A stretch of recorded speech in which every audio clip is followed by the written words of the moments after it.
Hello and welcome to the second part of our online architectural ARCHLine.XP courses, during which we are going to look at a two-story family building and we are going to add its roof and other roof elements.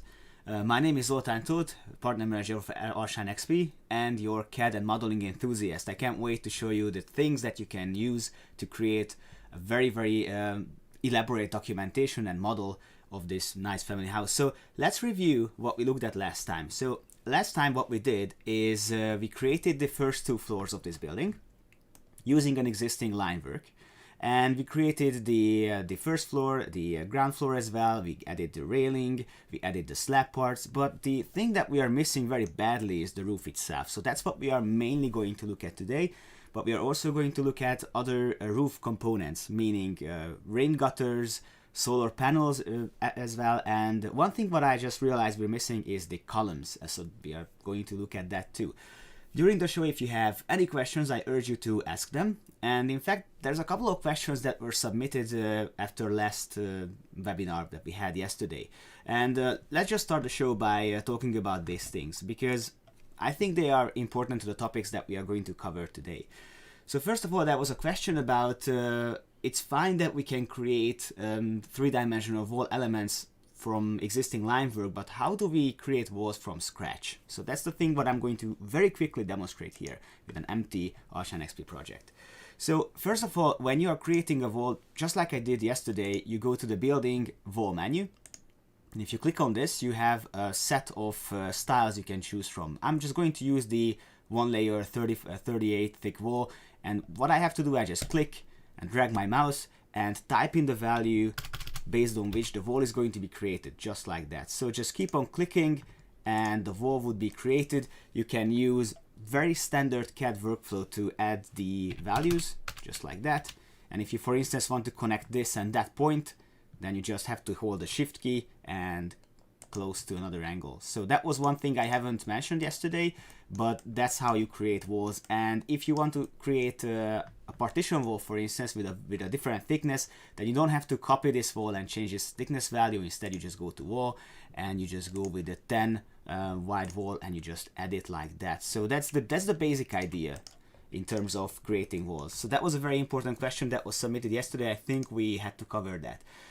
There was another question about what happens with the drafting tools, what happens with two-dimensional lines, and that is something I'm going to talk about today, so you don't have to worry about that. But that was a third question which I think is very important to cover, and that is, we didn't see layers being manually created and layers being managed. So what happens with the layers? Now let's talk about that quickly. So I briefly touched upon this yesterday, but ARCHLine.XP comes with a layer set. So all these layers that I see over here, even though I don't have that many things to justify these many layers, these are all the layers that are generated by default when the software is opened. If I want to filter down all these layers to the ones I actually use right now, I go to use layers and I see that now only have two layers, a load-bearing wall layer and a partition wall layer. Let's close this down for a second. What happens if I add in an additional element? Let's say I want to add a slab. And if I do that, and I hit enter, remember we did this yesterday, so I'm not going to touch upon again how to create a slab. So if we do that, and I go back to the layer manager, I see that the slab layer is created. So that's a very simple and automated way. Every time you put down an architectural element, a layer is created. Now, what happens if you want to modify the default settings? Let's say I have this rectangular piece and I want to put this onto a customized layer. What happens then? I go to my layer manager, I go to all layers, and here I create an additional layer, and this is going to be a custom layer. I'm naming it now. So this layer is currently empty, there's nothing on it, so I'm just going to hit OK. Select the rectangle what I want to move onto this layer, go to the property grid, and I'm just going to go to custom layer. That's right. So now this element is moved to a custom layer. Let me demonstrate how that could be shown. If I go to the layer walk, which is an amazing tool with which you can quickly filter down what you want to show, I can enable and disable the content of this layer. So just an answer to this question, you can create layers manually in addition to the layers that the software creates, and then you can rename them, the layers, you can modify them, you can put things onto these layers as you want. But I'm not going to go into this any further because we are going to show this in action. And now let's return to the topic, and the first thing that we are going to create today is going to be the roof. Now, the roof we haven't really touched upon before, so let me just quickly brush through how this works. So going back to the software, we are just going to look at the drawing that we have. Sorry, the other window is the one where we are working. And I want to have a roof over here, but for that I need to have some kind of ceiling. Now, ARCHLine.XP does come with a ceiling tool, so you could be using that for suspended ceiling, but that's not what we need. We need to have an architectural element, a slab over here. So how do we do that? First of all, we have to select the slab. See, this is what happens if you have multiple elements on top of each other. I try to select the slab, but I can't do it because there's a wall above it, so I just have to use this quick jump list. Now the slab is selected. So what I do, I go to the copy objects to another floor, and I'm just going to copy this slab onto the loft floor over here. Hit OK, and now the slab is copied one floor up. But there's several problems with this. First of all, I don't need this hole over here, so let me just quickly amend that. I'm going to select my slab, go to the context menu, this little, let me just show you again, this little arrow over here, and I go to the hole menu, and I go with delete hole, and the hole is now gone. Now, next thing, this slab is way too thick and its position is not really good, so I'm just going to change that. I go to the properties, and I know that the height should be, let me just use my cheat sheet. The height is minus 100 millimeters, and the base elevation should be minus 300. And also, so you see now it's nicely tied in. I like how this is working and this is going. So I'm just going to the design center, and I'm going to look for another material because this parquet is not good for here. Let's go with concrete. This is going to be good. Yeah, we already showed you how to do this. I'm not really fond of this material, so let me just find something else which looks better for my purposes. Concrete number 3, that one's good. Okay, so next thing, I have to highlight this slab and align it with the walls. But here's the problem. Now I am on the loft floor, and I can't really see what's underneath. True, I can use the page up and page down keys to navigate between the floors, but I need to have an underlay under this floor. So I'm just going to go to my floor manager and turn on the visibility of the floor just below me. Now, here's the problem. I can't really see what is the active floor and what is not active at the moment. For that, ARCHLine has a very, very good tool with which you can filter down how you want to show things. Let me just turn on the visibility now. I go to the settings, graphics, and here you can decide how you want to display the visible but inactive floors. There are several choices here. You can have a replacement color, a halftone, or original colors of the floor. So imagine this. You are working on the loft floor, and you want to see the floor below it, but you don't want to see it in full color. You just want to have it in a halftone. Let me just close it. So if I now turn on the visibility of the floor below me, then I see this very nice halftone. So this is a very clever way of showing what's underneath, but you see you cannot select it and modify it. Now, what happens if I want to make this floor, the first floor, with a replacement color? Let me just demonstrate that real quick. So it should be a replacement color, and I think the color should be something very visible. This bluish would be fine. I'm going to revert that back because I'm not really fond of this bluish color. I'm just going to go back to halftone, but that's the way you can define that. So I'm just going to go to halftone. Okay, now, that being said, what I have to do, I have to select the slab, and now I have to align the slab's edges to this part. So I'm just going to highlight the side, click offset, and just snap to the edge here, and snap over there. Now this means that I have 2 additional nodes I do not need anymore. So I'm just going to click on them, delete node, and delete the other node. And there we go. Now we are ready to create the roof. And for the roof, this is a very, very exciting topic because the roof comes with a very elaborate roof editor. Let me just show you. I think it's better if I show you instead of explaining it. So when you go with roofs, you have a list of predefined styles you can work with. And that's what we are going to do first. I'm just going to create an open gable. Just click, and just pull the roof. This is not going to be the final roof we are working with. This is just for demonstration purposes. So if I select that, I see that the roof is created, and the good thing about that is that you can go into the properties and select the roof style into a very elaborate one. Let's see, a complex roof. I think this would be good. Here you go. So you can see that the roof comes with, let me just change the representation. The roof comes with many different structural elements. Eaves purlins, middle purlins, rafters, color beams. So all these things you can customize. We are not going to use them at the moment because we are looking at a conceptual stage. But nevertheless, it's important to know that the software is able to create and distribute these elements based on regulations that you submit. So let me just delete that for a second, because we are going to go with another tool, which is an automated tool. Now the automated roof is able to find a rectangle, a polygon, and based on that you're going to have a customized roof shape, and that's what we are doing now. I'm just clicking on the edges where I want the roof to go, like that. Click, enter, and the roof is created. Now I'm just trying to align it so you can see how it's going to go and how it's going to look like. Consistent color would show us what we need. So this is a very conceptual basic roof. No structural elements, just the layers themselves. Couple of things I have to define here. First of all, you can define where the roof is going to be positioned from. So you see on this diagram that there are several criteria based on which you can position the roof.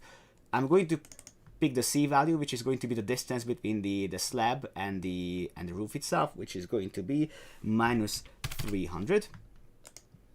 And the next thing I have to clarify is the texture. I don't really like that for this particular project. I want to have the same whitish material for the side and for the bottom, and that's what I do here. I'm just going to go to the folder in which I have all the textures that I'm using in the model right now. Click bright white here, and also here, update, and now it looks the way it should be. Now, next thing, I have to change the roof tiles. I don't like this brownish. This is not suiting my purposes, so I'm just going to go to roof tiles. Now, ARCHLine is able to draw individual roof tiles. The reason I'm not using them right now is because we are at a conceptual stage. If you make the software to draw every single roof tile, then the result would be very high quality, but it might take longer, and I don't want to keep you that long. So I'm just going to go to the simple representation, and I'm changing the texture using the paint bucket, and I'm using this roof blind code. If you don't have this texture in your quick jump list, then you just click on this plus icon and look for roof blind, and here we go. And I also have to change the ridges and the valleys. Okay, so this is starting to look like the way I want it, but there are a couple of things I have to modify. For instance, the pitch and shape. Now, this is the menu where you can define the roof's sides and their pitches one by one. So, for instance, if I want to say that all the roof planes, most of them at least, they have the inclination of 25 degrees, then I just click apply for all planes, and then all the roof planes are going to be with the same inclination. But I have to change that for this roof plane and that one, because they have a different inclination, and that is 35 degrees here and another 35 over there. So there's that. Now, another thing I have to change is this side of the roof is not there. I have to turn this into a gable end, and the only thing I have to do, I click on the roof plane, click gable end, update, and my roof is over here. So that's very good. Let's accept it, and there's that. So the roof is done. There's a couple of things I have to fine tune, namely, there's a huge gap over here, so that I have to amend, and also there are gaps around the roof. So we're still not done with this. So let's go back to the floor plan. Let us investigate how do we create a firewall. So how do we end up with a wall piece which is actually covering the hole that we don't need? So for that, here's what we do. We select the roof, and now I select the roof planes, and I offset the roof planes back here, because I want one roof piece to go over here. So that's what I'm doing on this side as well. offset it back. Okay. Next task. I have to have one wall piece to cover this big gap over here. So I'm just going to select the wall which is just under my my roof. And I'm just going to go copy objects to the second floor. Here we go. Let me just go to the 3D so that way you can see better what I'm doing. This wall has to be sort of customized because there's a gap over here and it's not high enough, so I'm just going to select the wall, and I have to change the base elevation, which according to my cheat sheets should be -300, and the total height would be 4,500. There you go. And also let's first amend these gaps over here. So let me just go back to the 2D. Actually, working with ARCHLine is all about jumping back and forth between 2D and 3D. Most things you can do in either views, I mean, but use whichever is more comfortable. For instance, now for me it's more comfortable to work in 2D, but this you can do also in the 3D. Okay, the task at hand is I want this roof to be cut. I mean, I want this wall to be cut like this, but how do I do that? I need to have some kind of reference. Meanwhile, I just received a question about how to create roof gutter and rain downspouts. I'm going to demonstrate that. Next thing I'm going to talk about is going to be that. So what I need is some kind of sketching or drafting aid based on which I can create this shape. And that's what I'm doing now. So let's talk about representation styles. If I go to the 3D and activate the header, I can change between the image and vector drawing representations. If I go with vector drawing, I see that the lines would be visible in this kind of wireframe setup. This is still not a line drawing, so you can select the elements and you see that they are still roofs and walls and such. But now I can pick up this part of the drawing, hit Ctrl C, pick a reference point, go to the 2D and paste this drawing element, and now I ended up with a line drawing. Why would I need that? That's because I can now use this line drawing for additional sketching, and that's what I'm going to do now. So here's what I have to do. I have to make this wall to get this shape, and for that I need to do some additional sketching. I go to the drafting menu, and here's where you can find all the familiar two-dimensional drafting tools which you know and love in other CAD software as well, but you are going to love them here. So first I need to have a line as a sort of helping snapping point, which I can do either by clicking on line and drawing the line, or just typing in line. That's another shortcut. So that's trick number 4, I think. And type in 500. There you go. So now I have a line over there. Next thing I have to do, I have to select the wall line and offset this one. Sorry. Go with offset all and select out. Let me just try it again. Let me just quickly redo this, because one thing I need to do is not appearing over here. So let me just redo this whole thing again. So let me just go back to image view, go to, oh yes, I know what I was doing wrong. First I have to define the view itself, because if I'm not doing that, it's not going to be orthogonal and it's going to be inaccurate. So now let me just go to vector drawing. Oh, here we go. Lines are much clearer now, so that's what you have to do. Make sure you always fix the view, otherwise you're going to have a difficult time. So Ctrl C, go to the 2D, paste down the drawing, and now what we did before, we're just going to go line 500, and selecting this line I can offset it upwards, offset all, offset it. Now the problem is that now I have this kind of extra nodes that I don't really need, and I can amend that with this very handy tool, delete between points. Just click the lines that you don't need and they are going to be deleted. Next task, I want to make this line to reach this point, because ultimately this is the kind of shape I want to reach. So how do I do that? I go with the connections, the TNL connections, only this time I'm not going to connect walls, I'm going to connect lines. Select one element, select the other one, and they are going to be connected together. Now, last thing, I have to get this shape. You can do it two ways. You can either delete the elements you don't need and then you end up with the shape that you actually need, or you can just go with the polyline tool and just very quickly resketch what you have.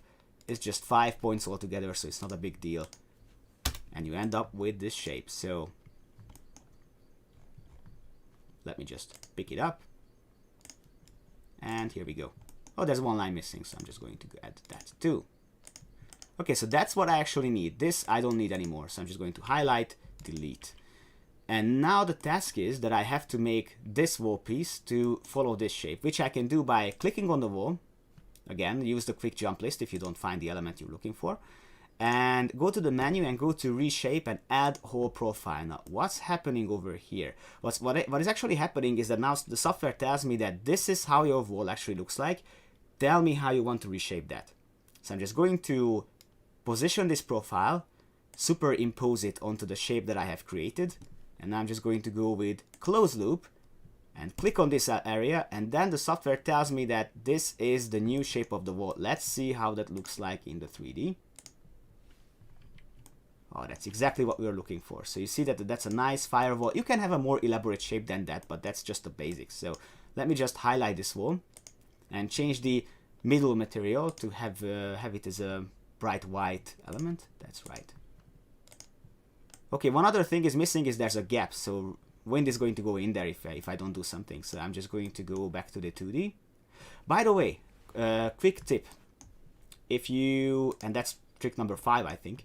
If you select the profile you used before, you can right click and you can continue to add. So if you want to change the shape any further, you can do that right here, but I'm not going to do that now. How do I amend the gap between the roof and the slab? I just have to select the slab and offset it just a bit. So offset it outwards, and that way the gap is going to be gone. So let me just do that real quick. It's just a few seconds and we'll be done with this as well. And then we can go to deal with rain gutters. So there you go.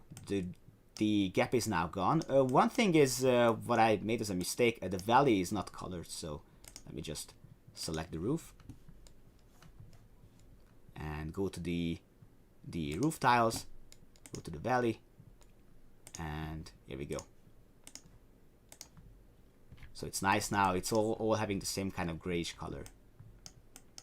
Okay, next thing, we have to add the roof, the rain gutter or downspouts as well. So let's see how that is done.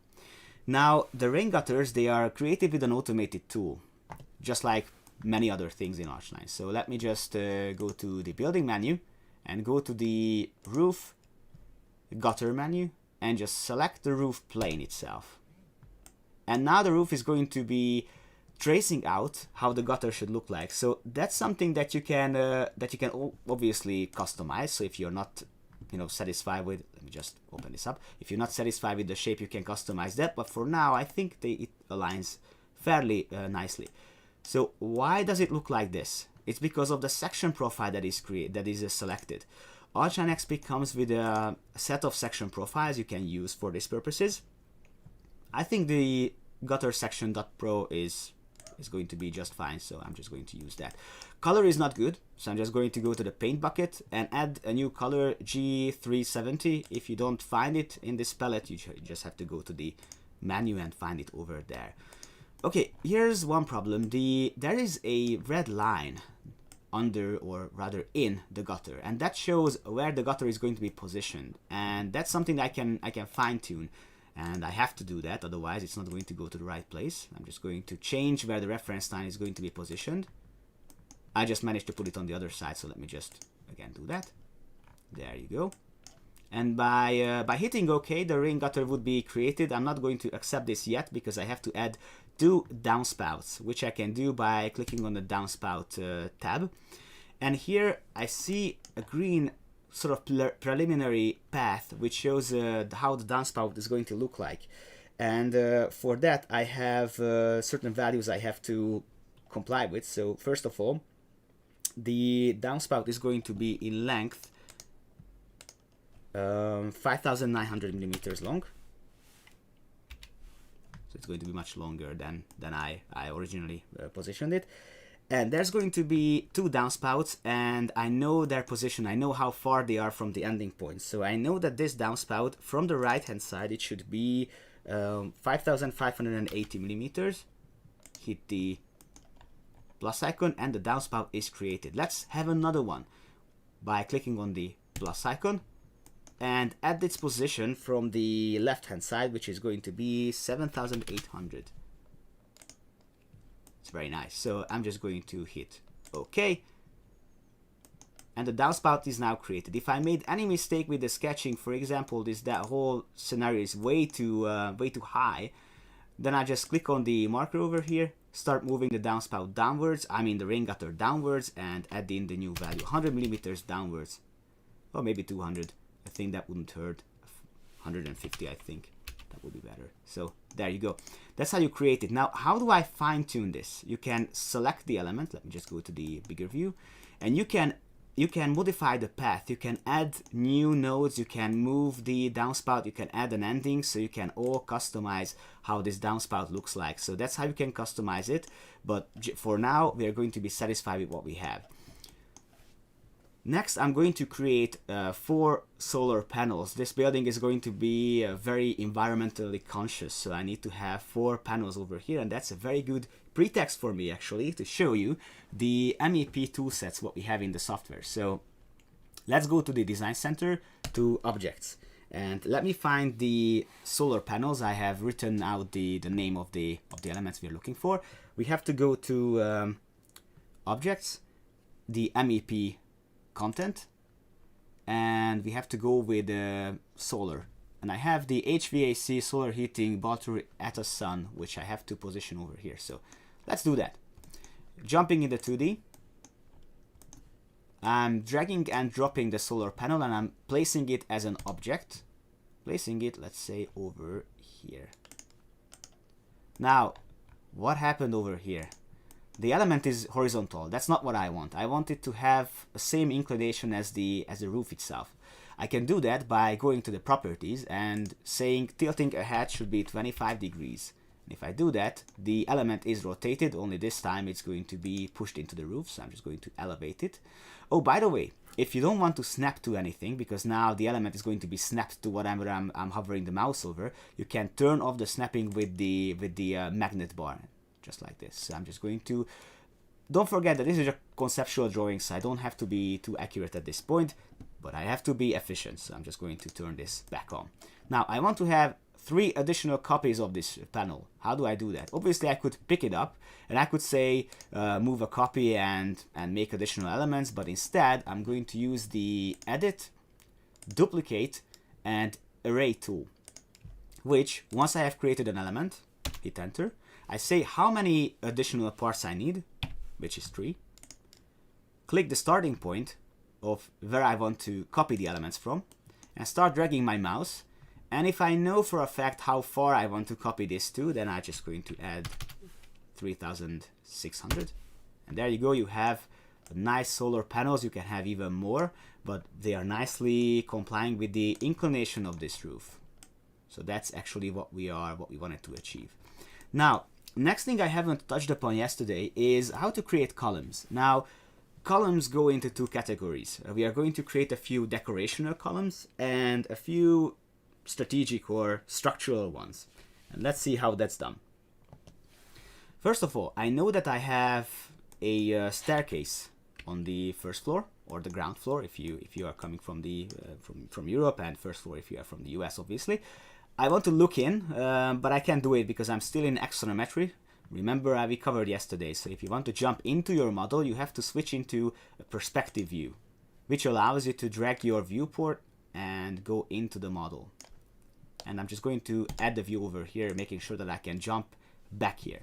Now, I want to have a railing made out of columns. How do I do that? I go to the building and column tool. Before I place down anything, I just right click, go to property, and fine tune how my railing should look like. Again, I turn to my cheat sheet, which is telling me that this railing, this column should be 100 millimeters times 50 millimeters.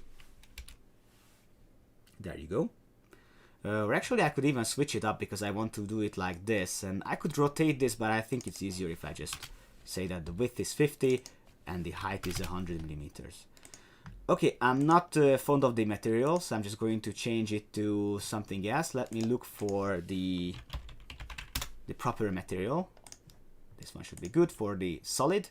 And this one should be good for the surface. Okay. The base offset from the floor I have to crank up to 675, and the height should be, well, 3000 millimeters is not good enough because I want this columns not only to reach the ceiling but also go to the first floor. So I'm just going to crank this up to 7500. And also there's a rule governing the roof slab cutting, meaning that the slab would cut the column. I don't want that because I want the column to go straight up to the other floor, not being stopped by the slab. So I'm just going to select that. Okay, here is a difficulty. I know for a fact that my DWG drawing used to have the position of the columns, but now I can't use it because I turned this off. So I'm just going to go to the layer manager and turn on the visibility of the layers with which I can work with. So here are now my tiny markers based on which I can position the columns, and that's what I'm doing now. So let's click columns, which interestingly and fortunately remembered my settings. I'm just going to click and the column is now positioned. Nice. Now I want to have 12 additional copies. I'm not going to, you know, click and manually copy them because you not only have to work efficiently, but you also have to be fast. So you just click on the column, and I'm not saying that you should be lazy with your drafting, but you have to be efficient. So duplicate, array, say I want to have 12 copies, pick the starting point, drag the mouse, go all the way to the end where the last is located, hit OK, and now the railing is created. So this way you can create a very nice looking element, which, if I'm not mistaken, is going all the way to the roof. I'm going to show you that next time when we are going to create the sections. Next task is I have, maybe you have already seen it in the 2D, 1, 2, and 3 columns which are structural ones. Creating them is the same deal, so I'm just going to use the same tool set, but they are going to be a bit different because they are going to have a tiny attachment at the top, and that's what we are doing now. So going back to the building, column, right click, property, and you see the software remembered the last settings, which I have to override. So now I'm just going to say this column is the width is 300 millimeters and the height should be 200. The base offset has to be changed too. I think the 200, yeah, I think this is good.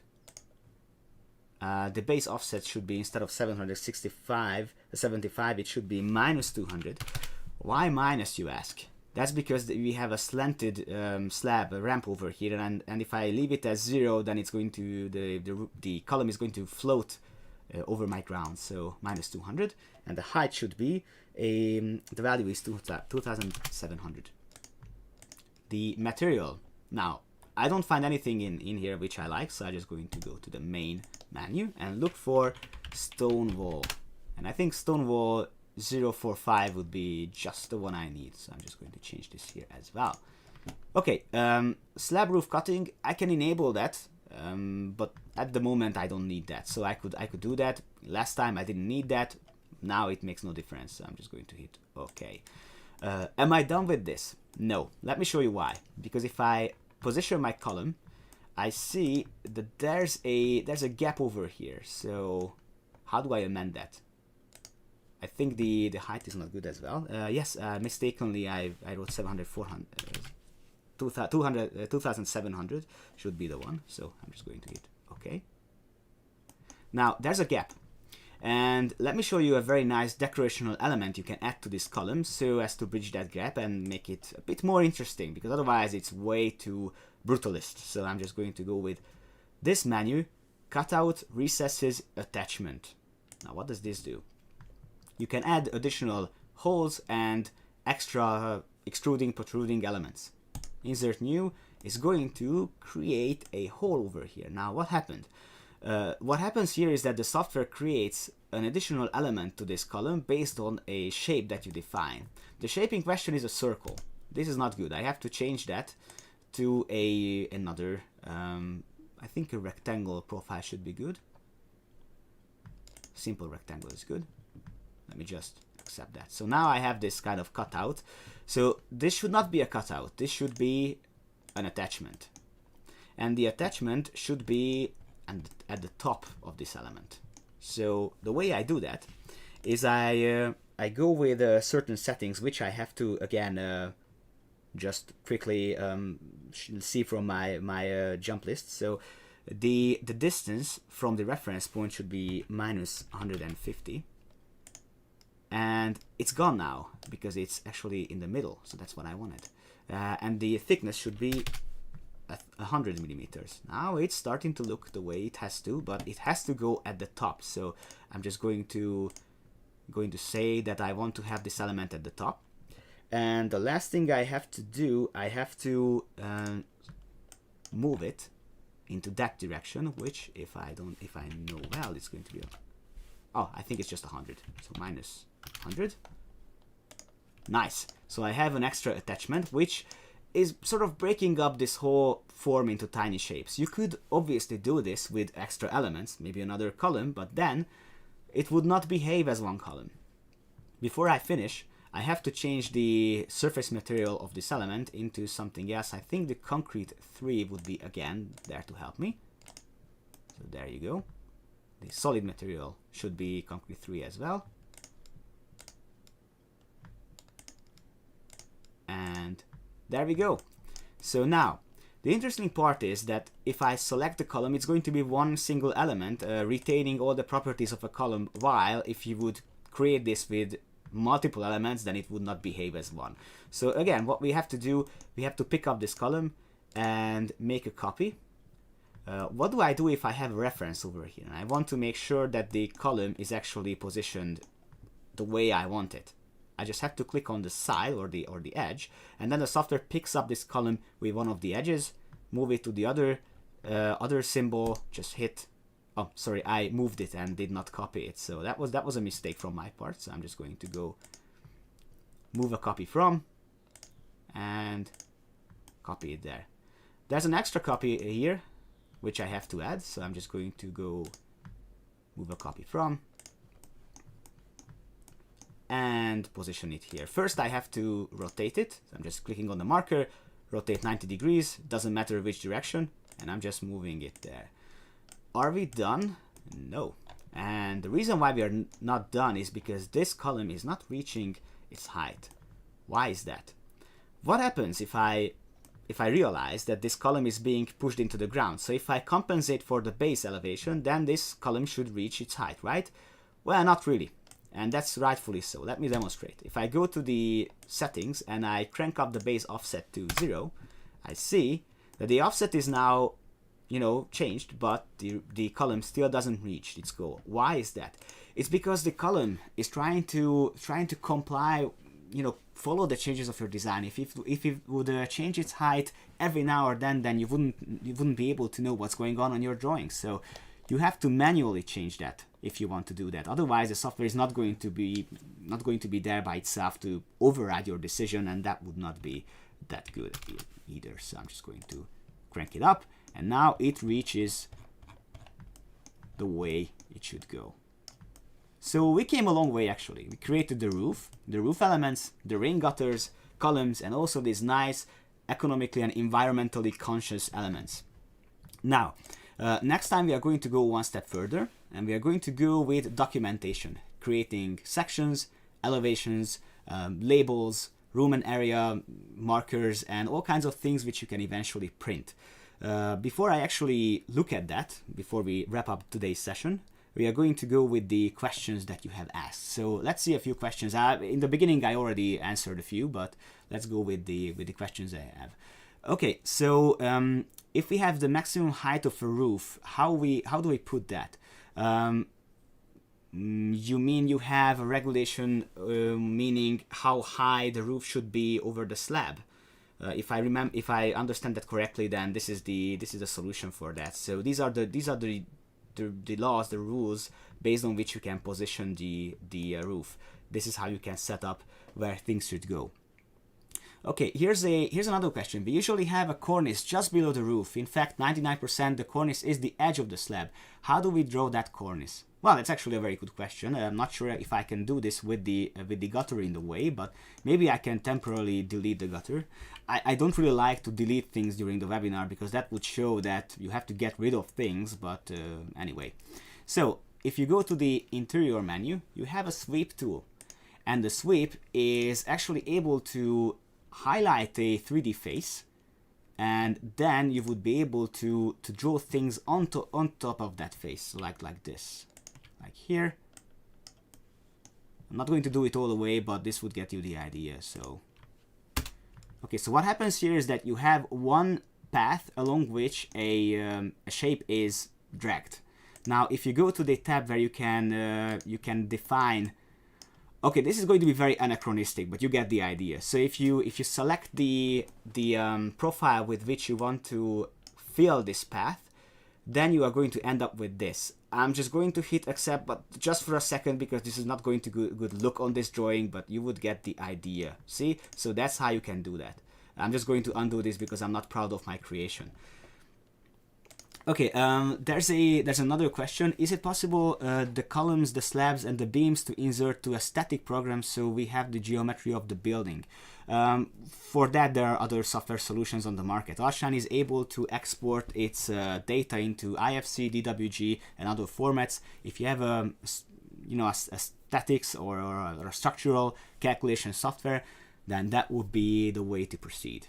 So thank you very much for the questions you have submitted. Like I said, next time we are going to proceed with the documentation part, which is not going to be that graphic, but this is going to show you how to create the basic parts of your documentation. And now this actually wraps up the modeling part. So the first two parts we are done with. So we are not going to model any further, but we are going to look at documentation and eventually we are going to look at visualization. And in order to thank you for sticking around for that long, I have a very tiny surprise for you, which is one of the projects I created a few years back, actually.